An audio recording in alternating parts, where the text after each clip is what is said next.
it's Greta here at Single Mountain Nursery, and today we're going to be talking about when to pot up your plants. This guy, for example, you can tell his roots are coming out the bottom, so he's dying to be in a new pot. Very root bound and ready to be potted up.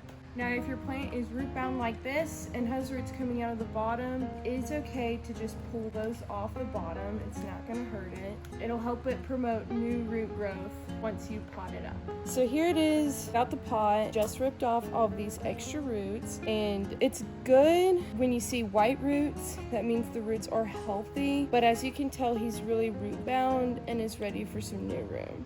Happy Frog potting soil and Ocean Forest potting soil are both really good options for houseplants. I prefer the Ocean Forest, and that's what I'm going to be using today. The difference between the Happy Frog and the Ocean Forest is this has fish emulsion in it, and it's a natural nitrogen that doesn't burn. It's just one extra benefit to have for your houseplants. This guy, he's called Topsy Turvy. I'll be planting him in this terracotta pot today. Succulents like to stay a little bit drier, and terracotta is really good about not retaining moisture as long compared to like a glazed pot, and it also has a hole for good drainage. That's why I'm going to be planting him in here today. I'm just going to make a nice little hole in the middle of my soil. When repotting your houseplants, it's really important not to put the soil above the current dirt line. You want to stay at this same level to keep your plant from rotting. I've just made a little hole in the soil here, and I'm just going to tuck this little guy right in, and I'm just gonna push the soil up against its roots, but I'm not going over.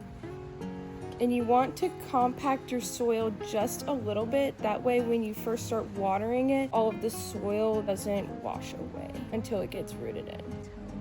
How to tell if your plant is ready to be potted up or not? A really good indication is looking at its root. Today, this guy obviously is not very happy, and if we look at his roots, we can see that they are rotten from overwatering. Let me come show you guys.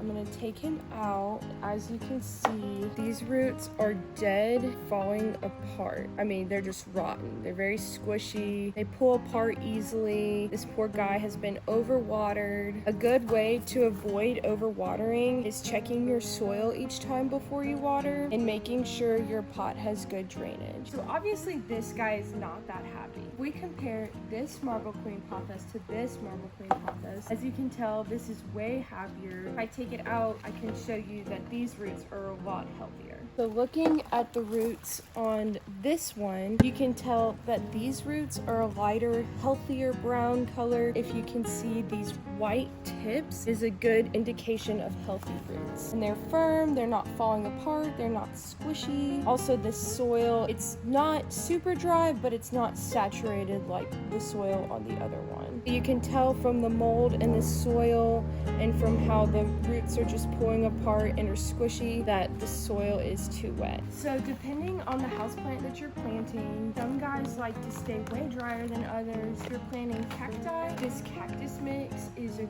great option. It has a bunch of perlite in it, which is a well-draining component for these guys. Like this Euphorbia white ghost, he likes to stay really dry in between waterings, so cactus mix is a great option for planting guys like this. Also, just depending on what plant you're planting, your pot is very crucial when planting. This guy has a drainage hole. This pot is a great option for regulating your watering. Since it has a drainage hole, it's way easier to not overwater in this kind of pot. There are pots that don't have a drainage hole. When you're planting plants without a drainage hole, you just have to be extra careful with your watering because water will sit at the bottom. So even if you feel the top and it's a little bit dry, you really have to stick your finger down in there to feel past like the first inch to tell if the soil underneath is still moist. This peperomia, if I take him out of the pot here, this is another good example of healthy roots. Let me give you a closer look. So as you can tell, these roots here, they're not super root bound, but they are heading that way. The new growth towards the tips is a lighter color. This guy, he's content where he's at right now. You could pot him up if you wanted to, but he would be fine for a couple more months if you wanted to wait to pot him up. If you'll have any questions, just leave them in the comments down below. Like and subscribe. Thanks for coming along for this demonstration of potting up your houseplants.